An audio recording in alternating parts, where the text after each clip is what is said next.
Chers amis internautes, bonjour et bienvenue dans l'univers santé de BL TV. Au cours de cette émission, nous allons parler d'un sujet important et très sensible dans la vie de tout adolescent. Il s'agit de la sexualité et plus particulièrement de la sexualité en milieu scolaire.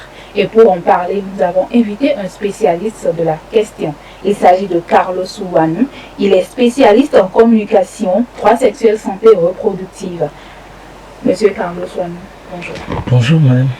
Merci d'avoir accepté notre invitation. C'est moi qui vous remercie. D'accord. Alors, Monsieur Carlos Ouanou restera avec nous tout au long de cette émission pour répondre à toutes les questions qu'on lui posera. Le thème de notre émission, c'est la sexualité en milieu scolaire. De nos jours, les jeunes sont souvent mal informés et ce déficit de communication les rend vulnérables en les poussant à des comportements sexuels qui leur créent assez de conséquences. Alors, Monsieur Carlos, je m'aimerais vous demander, c'est quoi la sexualité ? Merci.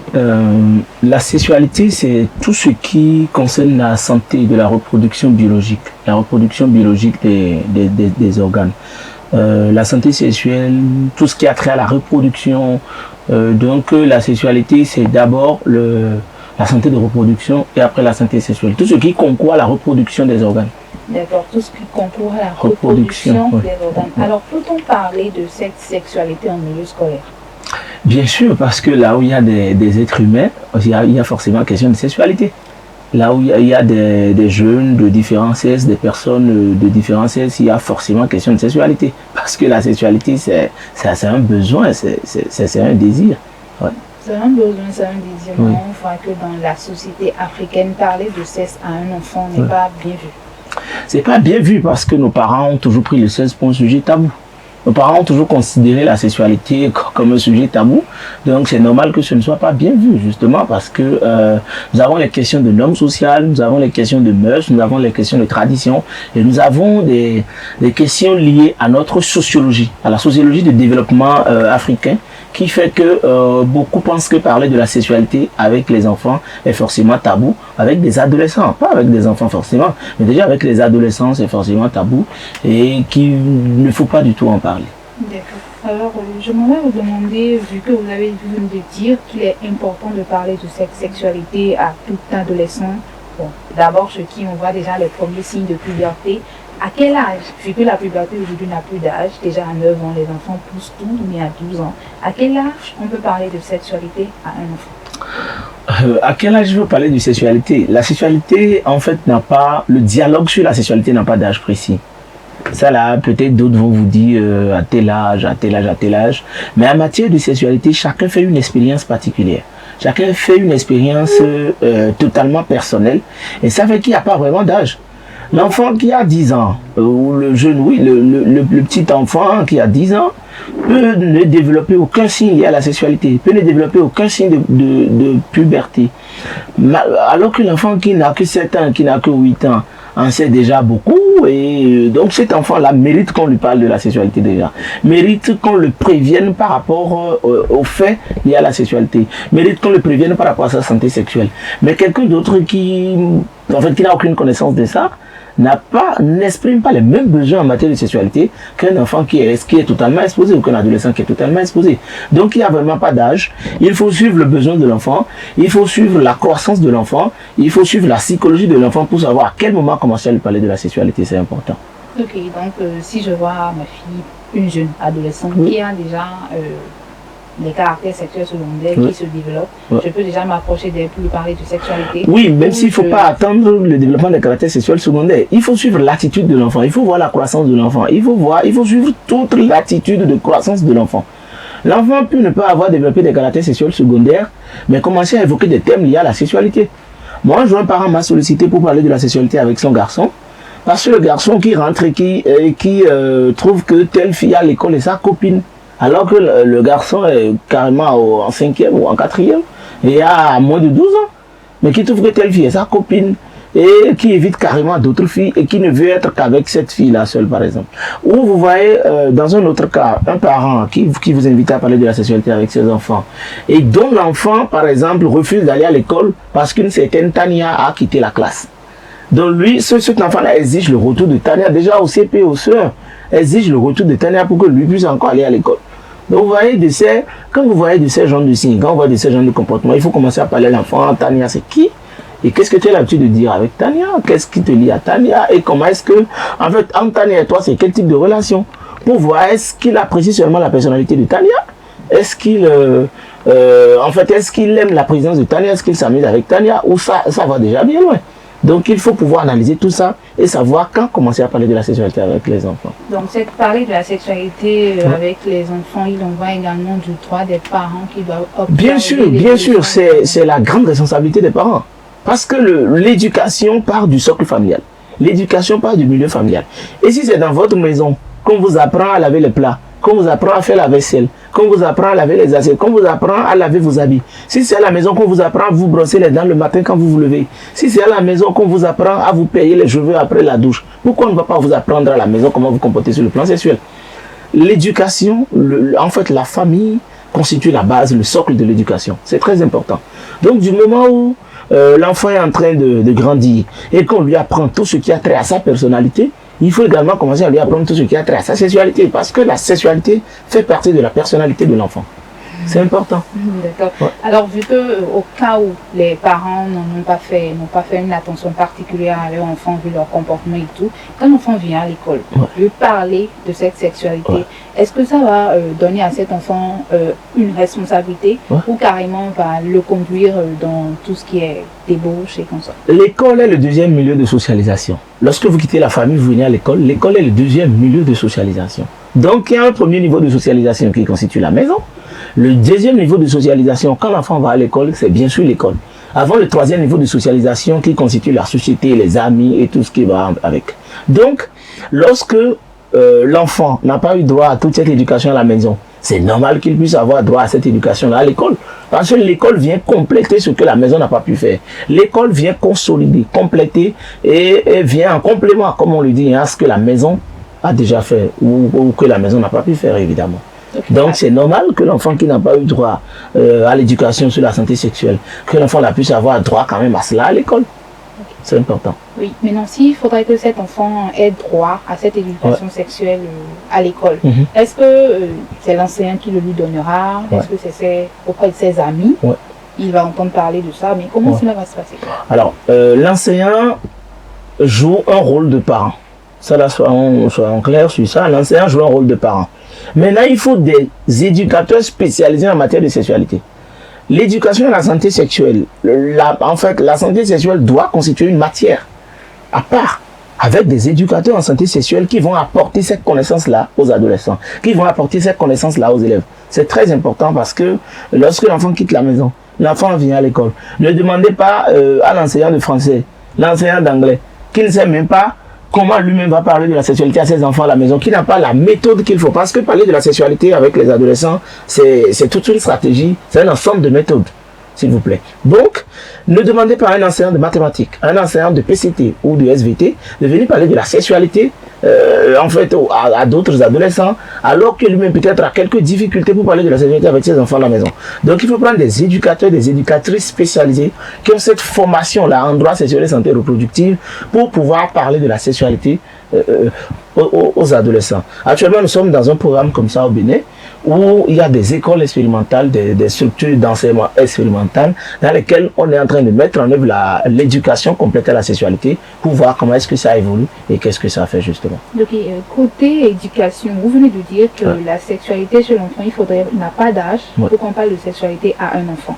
Alors, un enfant déjà, c'est possible qu'un enfant en 6e connaisse déjà assez sur la sexualité au moment où dans la même classe, ses collègues n'en savent rien. Vous le dire également qu'il faudrait je sais pas, engager des spécialistes en éducation sexuelle pour pouvoir donner ce cours quand un enseignant ne peut pas se lever et le faire. Voici que dans une même salle, tous les enfants n'ont pas le même niveau. Est-ce qu'il faudra, l'éducateur viendra se mettre devant les enfants et se mettre à leur parler de sexe, bien que dans la salle, il y en a qui ne savent pas. Oui, c'est un peu comme pour un cours de mathématiques ou de PCT. Dans une salle de classe, les enfants n'ont jamais le même niveau. Les apprenants n'ont jamais le même niveau. Il y en a qui comprennent en même temps, il y en a qui ne comprennent que plus tard. Et il y en a qui ont déjà fait assez de recherches à la maison. Et qui ont eu des répétiteurs à la maison et qui savent absolument tout de ce que... et qui sont en avance sur le programme scolaire. Mais ces enfants-là, on ne les met pas à part. Quand l'enseignant veut faire le cours, on ne les met pas à part. Donc, lorsque dans une classe, on veut parler de la sexualité, on veut faire un cours d'éducation sexuelle, on le fait à tous les enfants. L'enfant qui comprend déjà assez, qui comprend peut-être beaucoup, va chercher à comprendre davantage à travers son questionnement, à travers ses inquiétudes. On peut voir qu'il en sait déjà un peu. Et l'enfant qui n'en sait absolument, qui n'en savait absolument rien, aura aussi l'occasion, en fait, va pouvoir saisir l'opportunité et en savoir davantage. Donc, on fait le même cours à tous les enfants de la classe lorsque c'est cette classe-là qui est concernée. D'accord. Et déjà, depuis quelle classe on peut commencer? Est-ce que la 6e n'est pas trop essayez de voir la 4e, la 5e, ou bien même la 3e, vu que c'est dans cette salle que le cours de reconduction commence? Bon, l'éducation à la santé sexuelle, l'éducation à la sexualité inclut également les notions de genre. Et puisque ça inclut les notions de genre, il faut commencer ça dès le primaire. Dès le primaire. L'éducation à la sexualité, c'est différent de parler de préservatif, de parler de comment tomber enceinte, de parler de si c'est... En fait, ça, ce n'est qu'un volet, ce n'est qu'un côté. Sinon, la sexualité, elle est plus complexe. La sexualité, quand on parle de la sexualité en général, elle est plus complexe. Ce n'est pas que des questions de sexe, de sexe féminin, de sexe masculin, non. Donc, essayez de nous imiter. Peut-être que vous êtes devant les élèves du CM2. Vous voulez leur parler de sexualité. Vous allez y aller comment? En fait, devant des élèves de CM2, il faut les amener en fait à prendre conscience de leur santé. De savoir, parce que aujourd'hui, c'est vrai que en fait en classe de CM2 aujourd'hui, c'est plus difficile, c'est un peu plus difficile de trouver des jeunes filles, surtout dans des zones urbaines comme Cotonou, comme Calavier et autres. C'est difficile de trouver des jeunes filles qui ont déjà le menstrues. C'est difficile. Par contre, lorsque vous allez dans les milieux ruraux, lorsque vous allez dans les campagnes, c'est plus facile de trouver des jeunes qui ont déjà le menstru, des adolescents qui ont déjà le menstru CM2. Donc, le niveau d'éducation, par exemple, dans ce sens, ne sera pas le même. Et lorsque vous venez devant des apprenants de CM2, en milieu urbain, comme Cotonou, il faut lancer le sujet, les laisser s'exprimer. Demandez-leur la sexualité, c'est quoi? Qu'est-ce que vous savez de la santé sexuelle et de reproduction? Et c'est par rapport au niveau, c'est ça qu'on appelle un pré-test en fait. En sociologie, c'est ça on fait le pré-test. Pour voir quel est le niveau des apprenants, pour savoir qu'est-ce que vous leur apportez. Les leçons de sexualité, d'éducation complète à la sexualité, ce n'est pas des leçons toutes faites. Ou ce n'est pas un cours tout fait qu'il faut venir déployer aux enfants. Vous risquez d'avoir des enfants qui en savent mieux que vous. Donc, c'est un peu comme une causerie, c'est un peu comme une communication.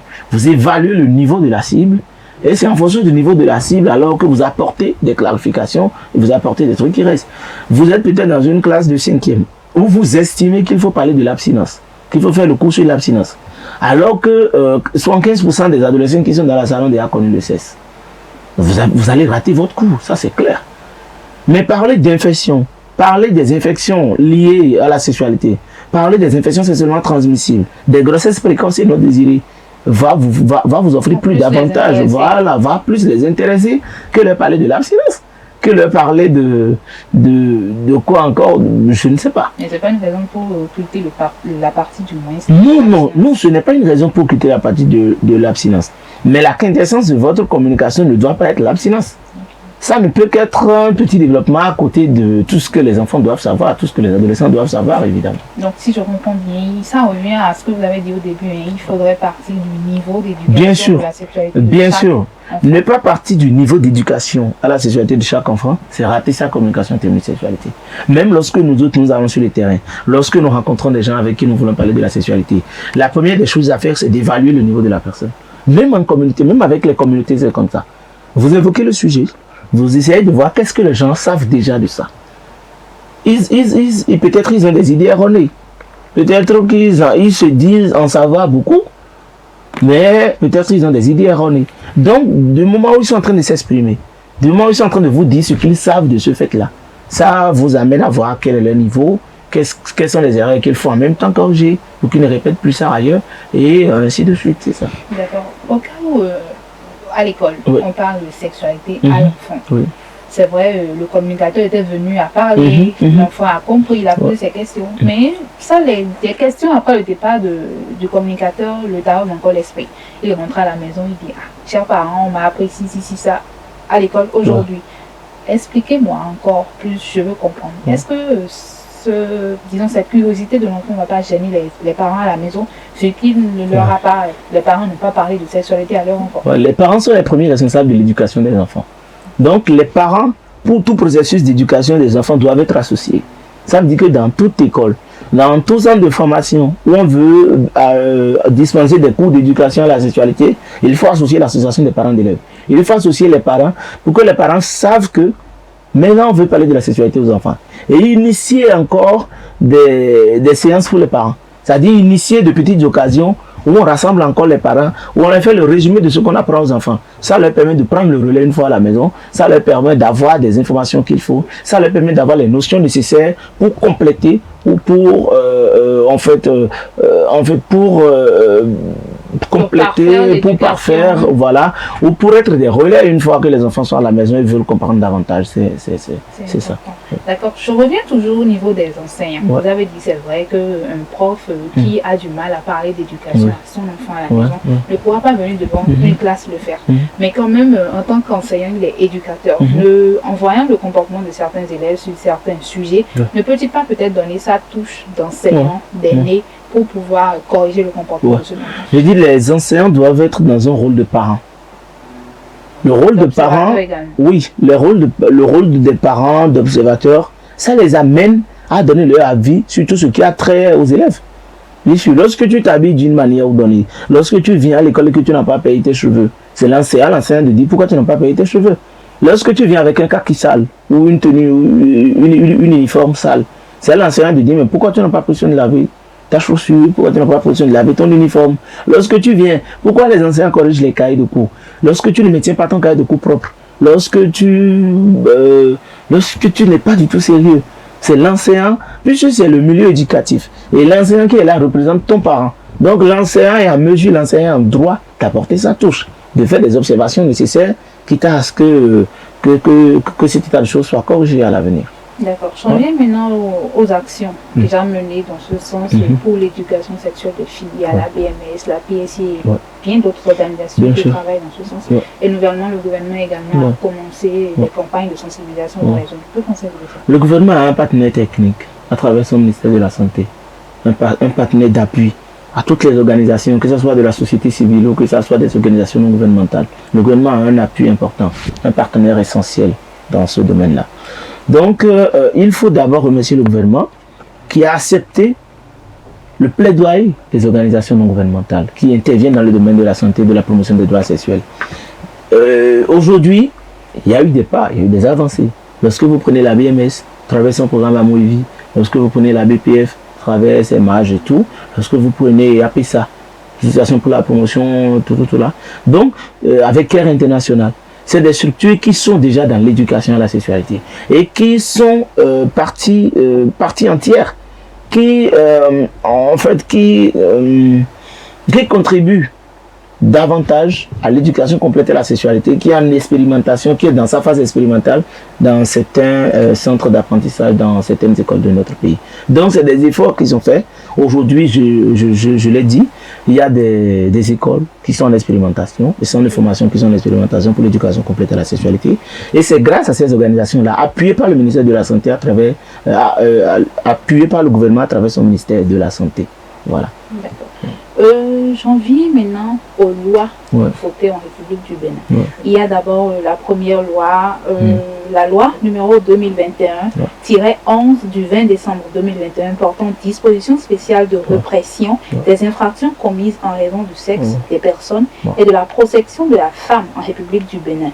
En son article 551, cette loi stipule que tout enseignant ayant des relations intimes avec son élève aura la justice sur le dos. Qu'en pensez-vous de ça? Je vous remercie. Il y a plein de grossesses. Quand on revoit par le passé, entre 2014 jusqu'à 2018, il y a plein de grossesses qui ont pour auteur les enseignants. C'est malheureux que l'éducateur, que l'enseignant constitue, se transforme en vicieux, en cet acteur de harcèlement sexuel, en cet acteur qui devient un bourreau pour les jeunes filles, pour les adolescentes. C'est malheureux. Et c'est vu cet état de choses que le gouvernement a pris ses responsabilités. Que l'Assemblée nationale également a pris ses responsabilités pour proposer et faire voter ce projet de loi-là. qui porte répression sur les infractions commises à raison du genre et à raison du sexe. En fait, c'était obligatoire, c'était indispensable qu'on en arrive là. Malgré le fait, il y a des enseignants qui continuent. Mais au moins aujourd'hui, on a cet arsenal juridique-là qui punit et qui empêche que cet état de fait ne se reproduise davantage. Donc du coup, c'est vraiment bien. Donc vous êtes pour cette loi? Bien sûr, je suis entièrement pour cette loi. Je continue également vers une autre loi, du moins celle concernant l'avortement. C'est la loi numéro 2021-12 modifiant et complétant la loi 2023-04 du 3 mars 2003 relative à la santé sexuelle et reproduction en République du Bénin. Cette loi autorise jusqu'à 12 semaines d'avortement. Est-ce que cette décision-là profite aux élèves? 200 cas de décès annuels liés aux avortements. Ça vous dit quelque chose? 200 cas de décès. Chaque année, le gouvernement enregistre 200 cas de décès liés aux avortements.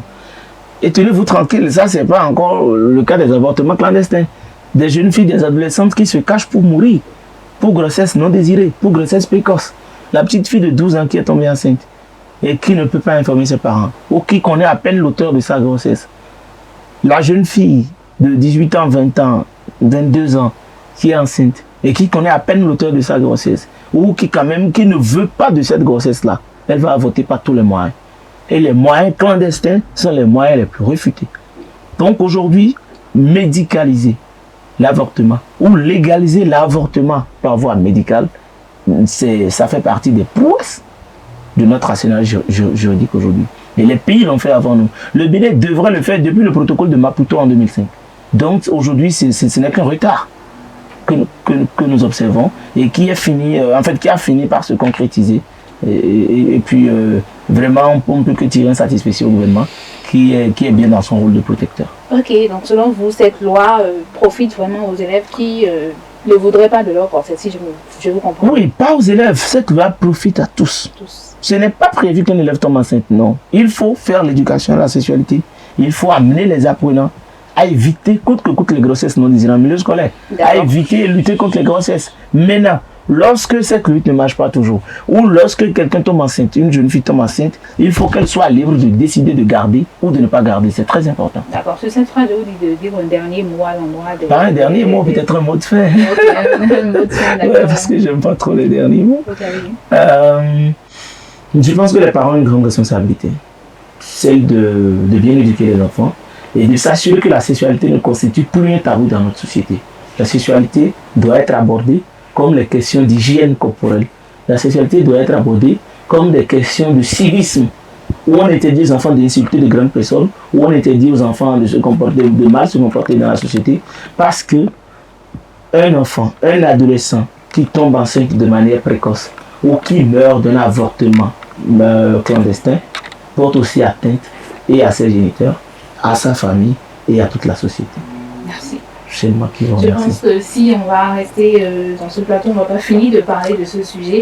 Et souvent, on reviendra également pour approfondir et peut-être bien aller du côté des grossesses en milieu scolaire. Merci. Merci à vous, M. Carlos Soane, d'avoir accepté notre invitation et de nous avoir parlé de la sexualité en milieu scolaire.